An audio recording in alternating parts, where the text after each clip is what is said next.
I'm a great believer in I'm a squirrel. I like to have pots in different jurisdictions and never bet the ranch on one. But if you've only dealt your life with one jurisdiction and you're contemplating a second, it's always it's something that takes a lot of research to understand how to do it. Yeah. So let's just dive in on primary trends.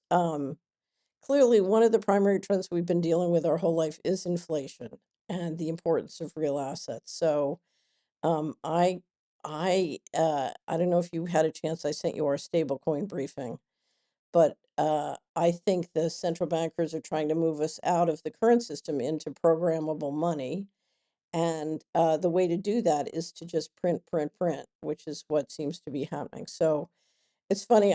I was laughing. I was thinking of you when I sent the stablecoin briefing to somebody, and he wrote back and he said, "Oh my God, just every time I think I have enough real assets, I realize no, I need more." So tell us about inflation and what that has meant to the performance of gold since you started in this market. Yeah, I think, one thing that is important to understand is that gold is money. Point. It's not a stock, it's not real estate, it's the hardest currency on the world.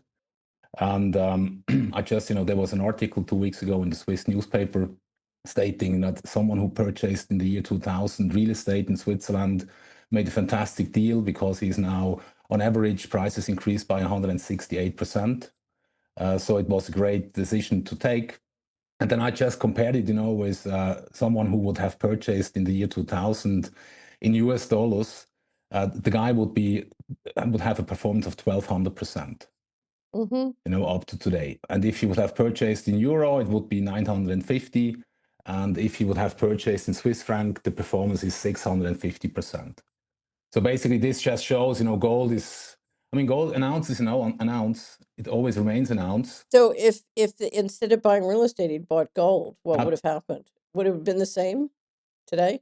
real estate made 168%, and gold in the same period in dollar terms made 1,200%. It, Right. it went up from $280 roughly, to 3,400, whatever it is right now. So it just shows, gold is, you can save money over time. Gold is also, it reflects inflation.